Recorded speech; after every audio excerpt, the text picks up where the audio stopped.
was one of the darkest hours in the history of our country. A time of brutal oppression and tyranny. A time when our people were enslaved by a foreign power.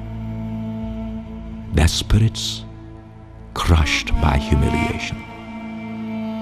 Their hearts yearning to be free.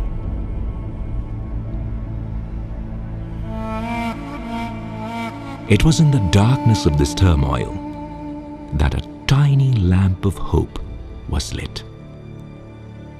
In a humble home in Allahabad was born a man who would one day challenge the mightiest empire in the world with the force of his moral strength and the power of his oratory, who would fight to protect his country's spiritual, cultural, and intellectual heritage, and spearhead the resurgence of a great civilization, who would lift his country out of the mire of repression and lead it to a new era of self-respect and modernity.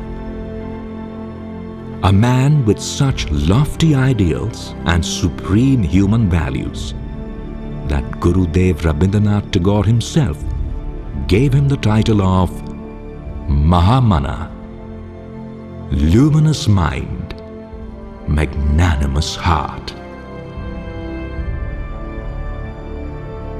This is the story of one of the brightest stars ever to shine in our land, Mahamana Madan Mohan Malaviya. Never has any man loved his country with such fiery passion or served its people with such selfless devotion. Mera Desh, Swadesh, my country, forever my heart's first love, my blood, my first thought, and the sweat of my brow will be for thee alone. Never has any man achieved so much in so many fields in a single lifetime. An astute politician, he challenged the injustice of repressive laws and fought to reform regressive bills. A visionary educationist, he built a world-class technical university and laid the foundation for India's emergence as a knowledge power. A fearless social reformer, he championed the cause of minorities and created forums to ensure equal rights for all. A passionate patriot, he fought to preserve India's economic freedom and launched a movement to boycott foreign goods. A devout spiritual leader, he promoted the study of India's spiritual heritage and led the revival of Hindu Dharma. Madan Mohan Malaviya was just 25 years old when he burst onto the national stage. His powerful oratory and brilliant intellect electrified the political stalwarts. In his very first speech, he fearlessly lashed out at the immorality of the British rulers. Those Englishmen who uphold moral values will be saddened to learn that their government treats us like slaves. It is not correct that we are denied the right to have a say in how we are governed. No taxation without representation is the first commandment of the political Bible of the English. Roused by his words, Dadabhai Nauroji said, "In the voice of this young man, we feel the presence of Mother India herself." Madan Mohan Malaviya soon became one of the most sought-after leaders in the land and was the only person to be elected 4 times as Congress President. Gandhiji himself said, "When I came back to India, I first went to visit Lokmanya Tilak. I found him as lofty as the Himalaya, it was not possible for me to scale that height. I then went to Sri Gokhale. He appeared to me like a deep ocean. It was not possible for me to enter so deep. Lastly, I approached Malaviya ji. He seemed to me as crystal clear as a stream and as pure as the Ganga. I decided to take a dip in the sacred river.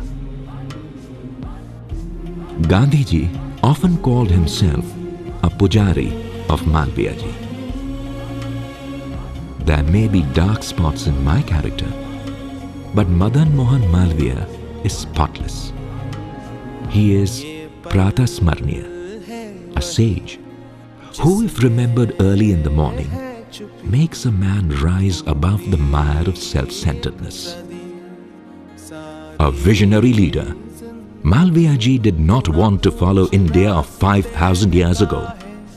As far back as 1916, he laid the foundation for the emergence of a vibrant new India and established what was later to be known as the pillar of Indian pride, the Banaras Hindu University. The Banaras Hindu University has been established to bring a special message to the world. We have lit the lamp of knowledge in the temple of learning. It is only men who possess great courage and patience and who have developed in themselves a constant spirit of self-sacrifice, who possess undying devotion to the cause which they have understood to be great and glorious, and who are torch-bearers of the future. It is only men like this who can serve an institution like the Banaras Hindu University. Spread over a vast campus with an 8-kilometer-long circumference, BHU was and still is the largest residential university in the world and a living symbol of Malaviya ji's extraordinary vision of India as a knowledge power. He was the first person to bring together the luminosity of Indian scientific knowledge and the innovative genius of Europe. He sought and won the blessings of 3 of the most eminent scientists of India.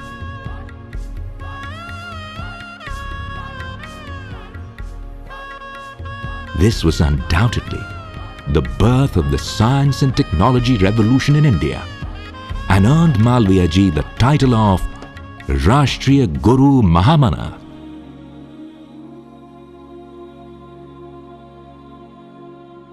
Even as Indians rejoiced at the new beacon of light in their lives, darkness fell with sudden, unexpected horror and ripped apart the very soul of the country.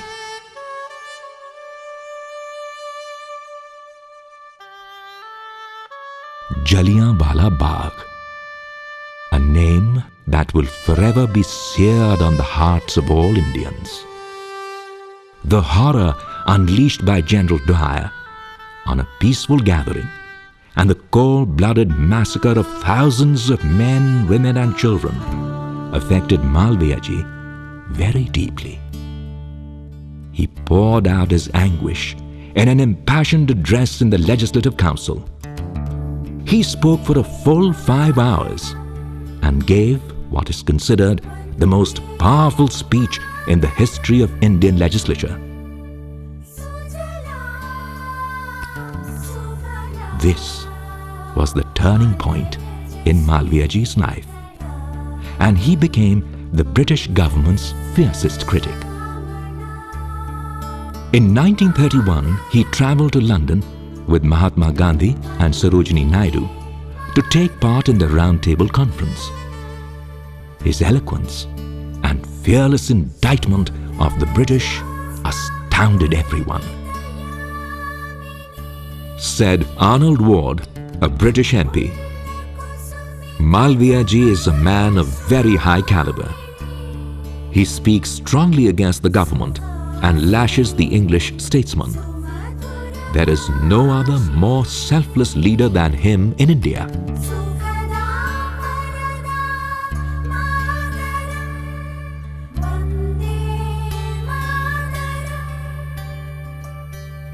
Though an idealist himself, he espoused practical resolution of problems.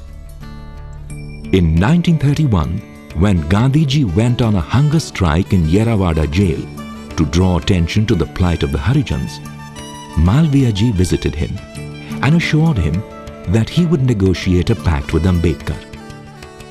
True to his word, he set up the Harijan Seva Sangh to create an all-inclusive society and integrate Dalits into the mainstream. Malaviya ji's compassion for the poor was truly exceptional. He was often called Karuna Ka Sagar. As Gopal Krishna Gokhale said, perhaps none can beat Malaviya ji in his tenderness of heart and feelings. Malaviya ji himself would quote from the Upanishads, "Let this mind of mine be full of determination for the good of everybody. I don't have a desire to rule, nor do I long for heaven or moksha. I have but one wish, to take birth again and again till I free people from their sorrow. I want to shine light into the darkness before people's eyes."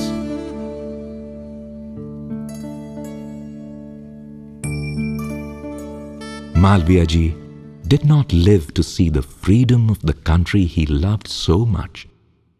He died less than a year before independence, on 12th of November, 1946. As the news spread across the land, thousands of people gathered to pay homage to one of the greatest sons of India. Malaviya ji was a giant in the political and cultural fields of India at a time of the growth of our great national movement. We received a powerful inspiration from that great personality.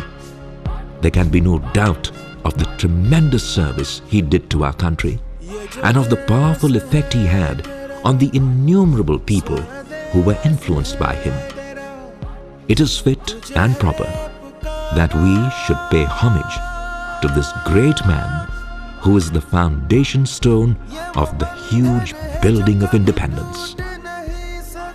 Though he may no longer be with us, he will live in the proud structure of free India. May we be worthy of him.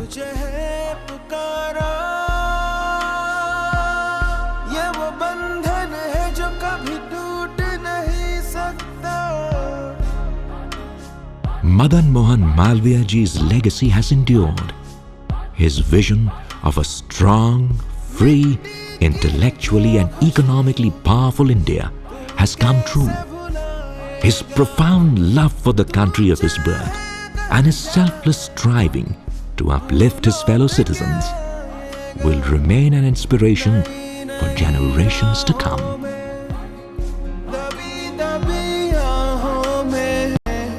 खोए खोए दिल से